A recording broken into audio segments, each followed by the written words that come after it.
आयुर्वेद के ज्ञाता गायत्री सिद्ध पंडित श्री लक्ष्मण दास रतन भारद्वाज जी, गुरु जी का ये स्वागत करते हैं और कार्यक्रम की शुरुआत करते हैं। गुरु जी बहुत बहुत स्वागत है, नमस्कार। नमस्कार।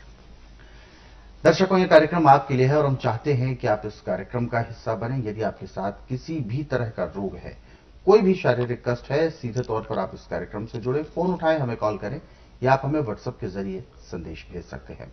और साथ ही साथ आपको याद भी दिलाते हैं, कॉपी पेन जरूर लेकर बैठें जब भी आप इस कार्यक्रम को देखने बैठते हैं, क्योंकि जो नुस्खे, जो उपचार, जो सलाह आपको दी जाती है, उनको आप लिख लेते हैं तो आपके जहन में ताउम्र वो तमाम चीजें बनी रहती हैं। तो चलिए आगे बढ़ते हैं कार्यक्रम में और शुरू करते हैं आज के एक नए विषय पर चर्चा। गुरु जी, आंखों के रोगों के बारे में हम आज के इस अंक में बात करने जा रहे हैं। आंखों का जो एक मुख्य रोग होता है, रतौंधी कहा जाता है। एक तरह से नाइट ब्लाइंडनेस टाइप का रोग होता है, जिसमें रात में नजर आना कम हो जाता है या बिल्कुल ही नजर नहीं आता। ये किस तरीके का रोग है जो सूर्य की रोशनी के साथ ठीक हो जाता है और सूर्य की रोशनी के जाने के बाद मतलब बढ़ जाता है? तो ये रोग जो है किस वजह से होता है और इस रोग को आप किस तरीके से देखते हैं, क्या लक्षण होते हैं? देखिए, रतौंधी 5-6 हजार में से किसी एक को होती है। अच्छा। और यदि दिन में बादल है तो भी इसको दिखाई नहीं पड़ता जी। और रात को दिन छुपने के बाद तो दूसरे के सहारे हो जाता है। जब हमारे शरीर में विटामिन ए की कमी पड़ती है तो आंखों की जो देखने की शक्ति है दिन दुगने रातें चौगुनी घटना शुरू हो जाती है जी। और इसका उपचार आज पूरे संसार के अंदर मेडिकल साइंस में बिल्कुल नहीं है जी। और जो हमारा आयुर्वेद, यूनानी, होम्योपैथिक, नेचुरल्स का इसमें बिल्कुल नहीं है। ये मैं इसलिए कह रहा हूँ कि मेरे पास हर महीने 4 से 5 मरीज आते हैं रतौंधी के।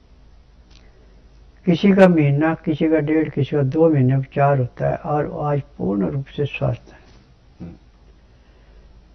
टीवी के माध्यम से ऐसे नहीं इंटरव्यू देते कि देखिए, यदि हम टीवी के माध्यम से बोलेंगे तो हमारे रिश्तेदारों में बेइज्जती हो जाएगी, उस बात से डरते। अब रतौंधी को समाप्त करने के लिए ऐसे तो आंख में मैंने डालने की दवाई भी बना रखी, परंतु इसमें खाने की दवाई सबसे ज्यादा काम करती है।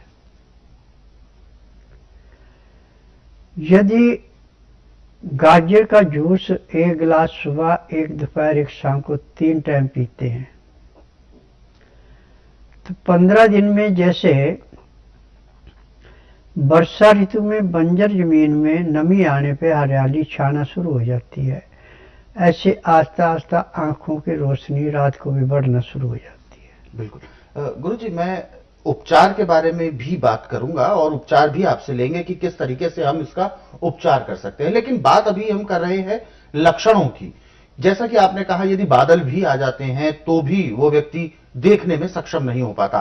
क्या कृत्रिम जो लाइटिंग होती है, बिल्कुल उसी तरीके से जिस तरीके से सूरज की तेज रोशनी पड़ती है, क्या उसी तरीके से अगर रोशनी दे दी जाए रात में तो क्या उसे दिखना शुरू होगा?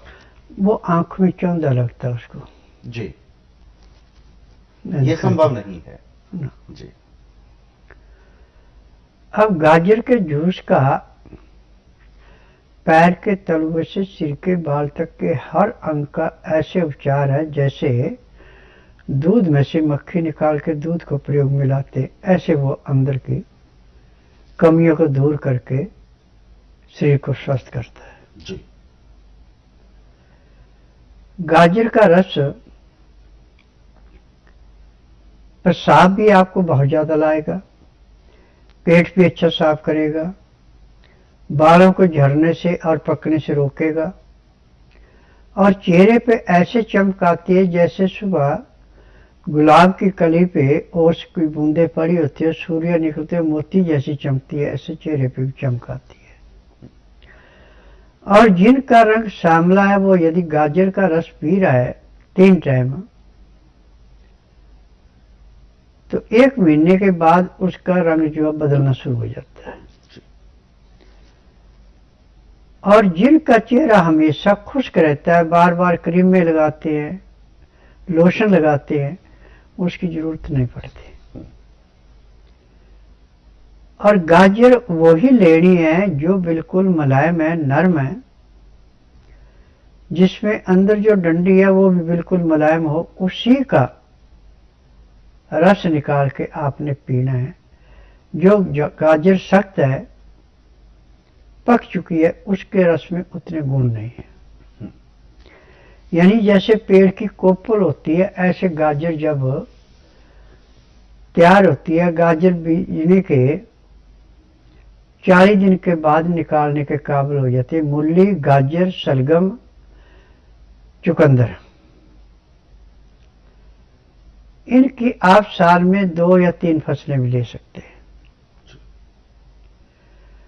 और जितनी मिट्टी नरम होगी, रेतली मिट्टी पे ज्यादा फैलते हैं, इनकी फसल बहुत अच्छी होती है। चिकनी मिट्टी में ये कम फैलते हैं, उसमें इनकी बढ़ोत बहुत कम होती है। जैसे नदी के किनारे रेता है, रेते के अंदर भी यदि आप इनको लगा देते हैं तो बहुत जल्दी ये तैयार हो जाती है।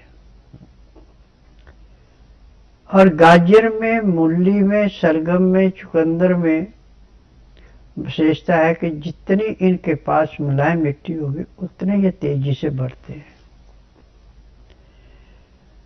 और इनको खाद की भी ज्यादा जरूरत नहीं पड़ती। और यदि थोड़ी बहुत खाद यदि आप गोबर की डालते हैं तो उससे इसको बहुत ज्यादा लाभ होता है और बड़ी मीठी हो जाती है। अब गाजर के 2 रंग हैं, एक बिल्कुल लाल है, एक पीला है। तो गाजर हमेशा लाल रंग की लेनी। पीले रंग की जो गाजर है उसमें इतने गुण नहीं है जितने लाल में। बस इस बात का ध्यान रखना है। और खान पान में जब भी आप खाना खाएं या कोई भी चीज लें तो न ज्यादा गर्म होनी चाहिए न ज्यादा ठंडी। बीच की नवाई जो चीज होती है वही लाभ करती है। ज्यादा ठंडी चीजें भी नुकसान करती है, ज्यादा गर्म चीजें भी नुकसान करती हैं। क्योंकि मैं नाड़ी वैद्य हूं, मुझे 10,000 जड़ी बूटियों की पहचान है जिनसे मैं दवाइयां बनाता हूं। और मेरी अपनी फार्मेसी दवाइयां बनाने की, ये दवाइयां रजिस्टर्ड है, पेटेंट है, इनका साइड इफेक्ट कोई नहीं है। किडनी के लिए और कैंसर के लिए मेरी दवाई जो है वो पेटेंट है। आज मैंने पूरे संसार से एक ही निवेदन किया है कि जिस रोग का उपचार किसी के पास नहीं उसका उपचार मेरे पास है। परंतु मेरे पास जो है बुधवार छोड़कर गुरुवार से लेकर मंगलवार तक आना। जिस दिन आना उस दिन रात्रि 10 बजे तक खा पी के दातन कूला करके बड़ी इलायची मुंह में रख के चूसते रहना। सुबह 9 से 10 के अंदर अपना नामकरण कराना। 10 से 12 में नाड़ी परीक्षण करता हूँ। नाड़ी परीक्षण में पैर के तलुए से सिर के बाल तक की MRI, CT scan, x ray, ultrasound, ECG, sonography सब कुछ 5 सेकंड में हो जाती है। फिर उसके अनुसार उसको दवाइयाँ लिख दी जाती हैं, परहेज बता दिए जाते हैं कि यदि परहेज कर सकते हैं तो दवाई लो, आराम मिल जाएगा। यदि परहेज नहीं कर सकते तो दवाई नहीं लेना, आराम बिल्कुल नहीं मिलेगा। बिल्कुल। तो ये रतौंधी जो रोग है ये वास्तव में बहुत घातक रोग है और जिस भी रोगी को हो जाता है तो ये समझें कि वो केवल अपनी आधी जिंदगी ही जी पाता है। यानी दिन में अपनी जिंदगी को जी पाता है, रात्रि में वो बिल्कुल नहीं उसका आनंद ले पाता। जो दृष्टिगोचर जो चीजें होनी चाहिए वो रात्रि में ओझल हो जाती हैं। तो ये अपने में एक अलग किस्म का रोग है और इस रोग को हालांकि गुरुजी ने बताया भी है